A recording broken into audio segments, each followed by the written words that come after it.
Alright, so it's New Year's Day, right Gabe? Yeah. And we're heading to Gambier. No, New Year's Eve. Oh, New Year's Eve. Sorry. Still in 2021 for 8 more hours. Maybe more. Pretty loud on this boat. We got the whole boat to ourselves. And we're heading to Gambier to shovel snow off the roof, which is a long way to go to shovel snow. But we're a bit worried about the rain getting into the snow and then creating so much weight that it makes the roof collapse or leak. So we got our snow shovel and each other. The boys, we were on the 7:30 ferry, so it's early morning, right, Gabe? Right? Yeah. We had some nice brekkie on the boat.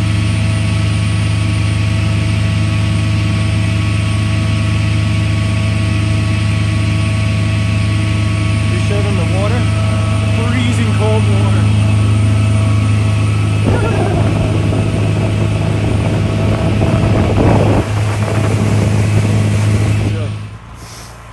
It's New Year's Day, came here and just felt had to come to Gambier and shovel the roofs off because you can see we got kind of flat roofs and some of these roofs are, this one's metal, but I haven't finished it yet, so the back end of this roof is sitting on the trailer, which adds, if the rain comes, which is forecast to come, we've had like 16 inches of snow. Hey Gabe. Yeah, just be careful. And if once it gets wet, it get really heavy, and then if it freezes, the freezing will go underneath some of the screws and create leaks. So we came here for the day, which is a long way to come for the day, but heck, I'd rather be here than in Vancouver. And having to use a generator to create some power because the solar powers just aren't kicking in. I've actually purchased some 340 watts ones that I'm going to put on the roof here, and hopefully we can get things figured out with the sun. Got blue sky, so. There's this new technology, I guess, with solar panels called split cell, and if you have split cell, it'll charge in the shade, so I'm stoked about that. And so we're here shoveling the roofs. There's a lot of snow to shovel. It's gonna be a good workout. This part's cool because it's metal, but the plastic roofs I'm a little worried about, so I did bring some snowshoes just in case, just to disperse my weight. But you can see it's just gorgeous out here. I mean, no place I'd rather be, right, Gabe? Do we love it? Yeah.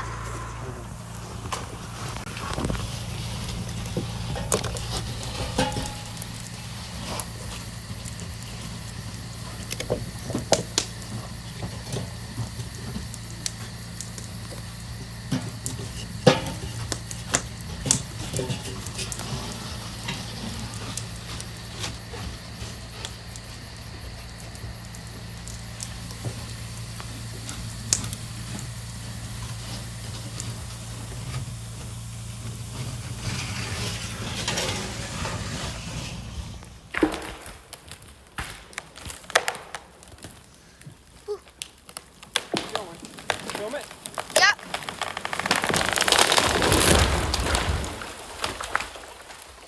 Boom!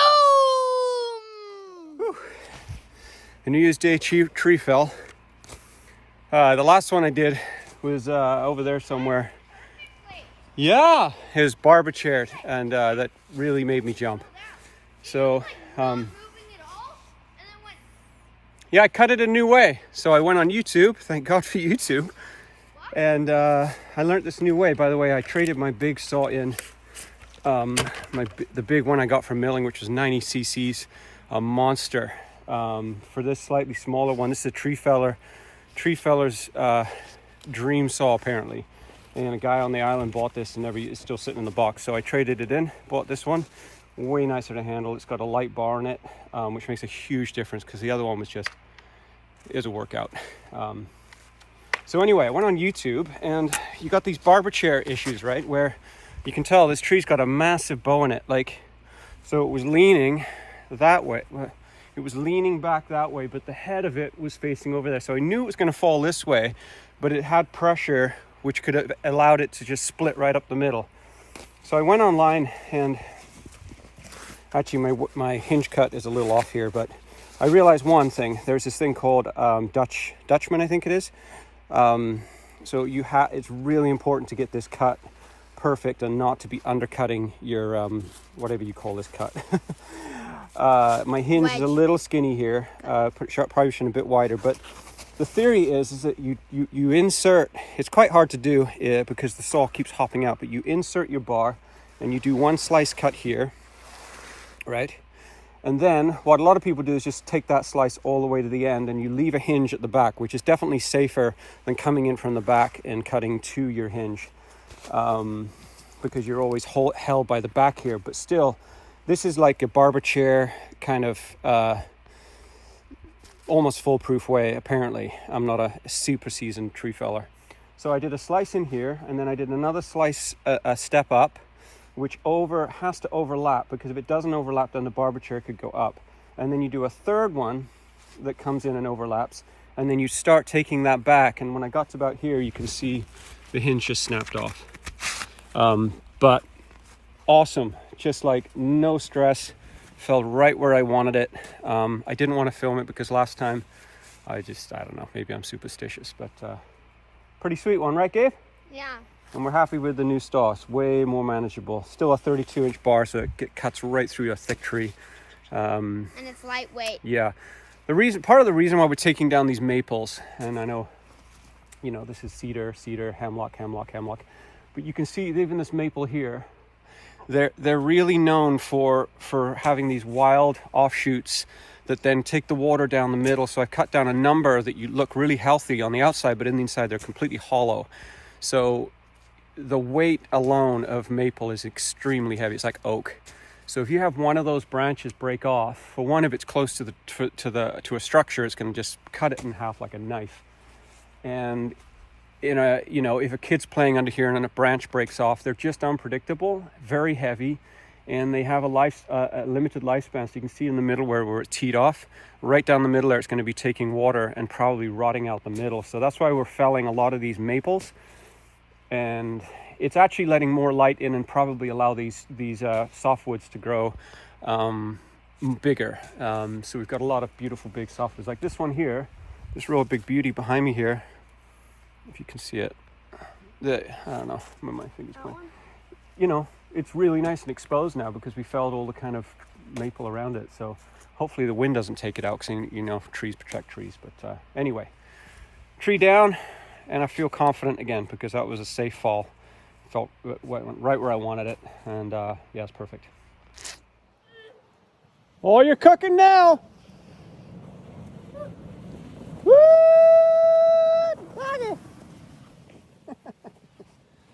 Nice one, Gabe. Your undies are still cold? Yeah. Nice one. Look at this beautiful Winter Wonderland.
Because it spins out Does the fumes get in your face? a lot.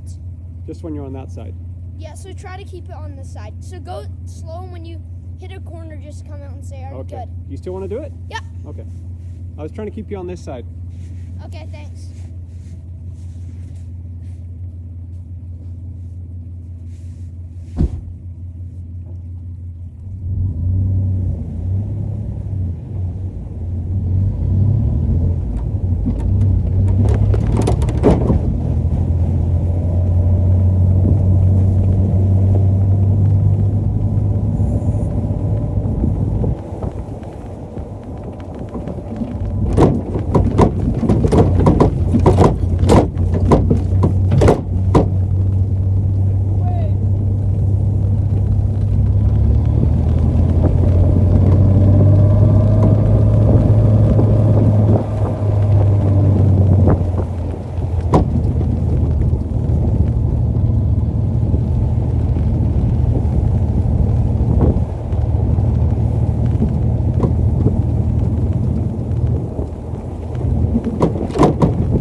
was sweet.